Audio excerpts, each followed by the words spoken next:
What up, YouTube? So today's going to be part 2 of the Rsx base K24 6-speed swap, and today we're going to be getting the K-Series K24 JDM motor prepped right now. So one thing is we're not going to be able to use this mount post. We have to use the CRV one, which I believe is this one right here. So this is the part number for it, if you guys want to look that up. Or you can just ask for a 2004 CRV post mount. We're going to be doing the timing chain as well with all new guides and brand new tensioners. This is the part number for the tensioner. Let's see. The part number for the guides. And here's the top guide.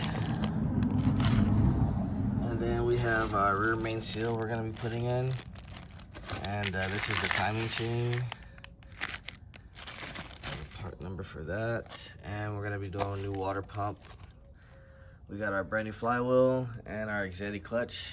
I like the exedy clutches because they last for a long time. And they're very reliable too. They usually don't have any issues.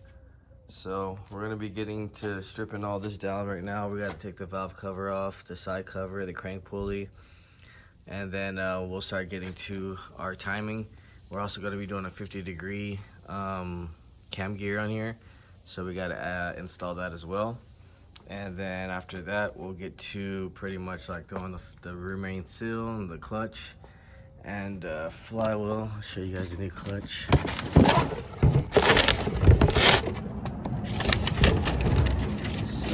New clutch disc. We got our brand new throw bearing, our basically our input shaft crush ring or whatever, and that's our tool right there. So we'll get to that in a little bit. Hopefully we can get the transmission in today so we can install that today. If not, I guess we'll do it on the next part. But right now I'm gonna start breaking this motor down real fast, and then we'll come back and see what we're gonna do next. All right, so we're back now. We got our RBB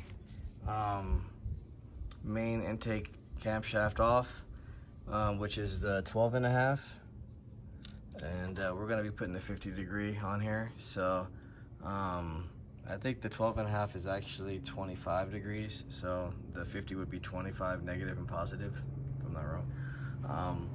So we make sure when we're taking all this off to clean all your surfaces. I'm gonna go over it a little bit more, but mainly so when you put your Honda Bond on here, it'll seat perfect. You won't have any oil leaks.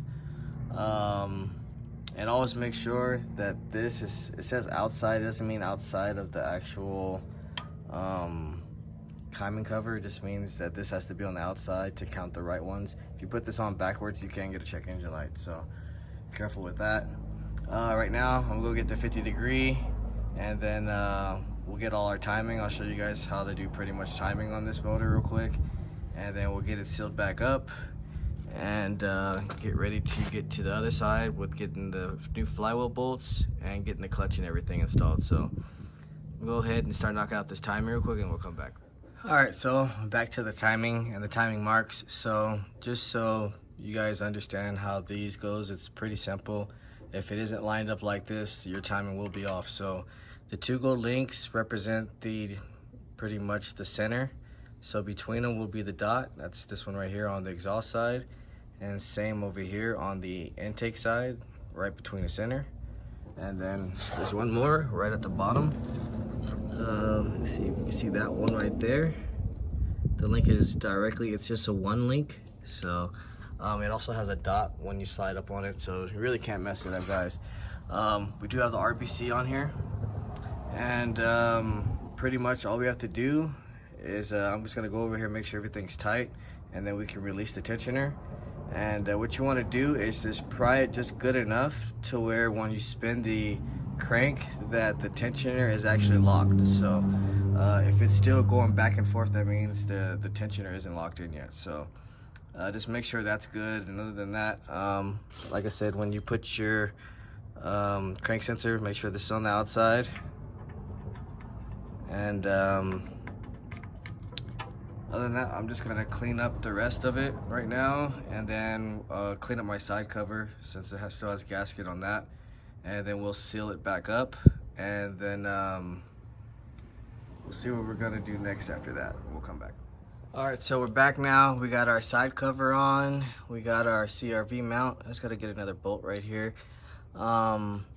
Next thing we're gonna get to is start getting to the flywheel and clutch. So we got this right here, brand new flywheel, and then I installed the pilot bushing with the new rear main seal. So that's all good right now. And then these are the manual bolts. So you can use B or D series. All the manual bolts are the same. I recommend using red Loctite if you're just gonna reuse them. Just because it helps a lot. These things like to spin loose. So I use red on these ones and then blue on the clutch ones. Other than that, we're gonna get that going. And then we're also gonna go ahead and start installing the RBC manifold. And that'll probably be it for this video because we still need to go get some Honda Bond and get some other things for this engine. I really wanted the transmission here as well, so we'll finish up the other little stuff on the next video, and we're actually going to start taking apart the Rsx, getting the 5-speed parts ready. And I wanted to show you guys kind of everything you need for the 5-speed. So, but so far we got the clutch and the flywheel about to install, and then we'll come back, put the RBC up on here, and then we'll end the video. All right, so we're back now. We got our clutch installed, everything clean. Also, when you are doing a new flywheel, they usually come greased up, so you want to kind of spray them down with some brake cleaner. Make sure you get all the oil off of it, just so it'll sit a lot better. We have our RBC manifold on here right now, and we got the little cover. And that's pretty much it for this video for today. Like I said, the next video, that's pretty much the prep work we have to do once we get the transmission in.